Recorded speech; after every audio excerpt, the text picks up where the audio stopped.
para dito sa side ng Blacklist International. Nice positioning kay Escalera and Jem. Kailangan itago nila kung saan manggagaling si Kenra. Si Jem for sure magdadragon na to in a while kung Dragon Morin Trico combo with King Kong. And again, nakita natin kung paano na-utilize ni Keller ang entropy para makuha ang isang objective. So kailangan nila makita ng opening. Sa backline.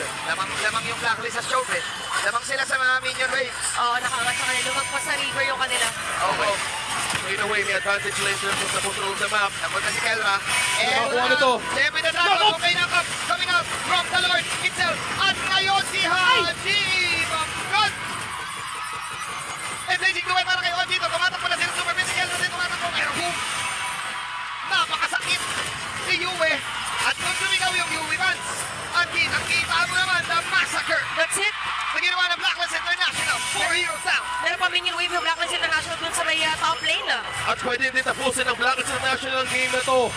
With Gem left, Blacklist International finally getting back on their feet, taking game number 2.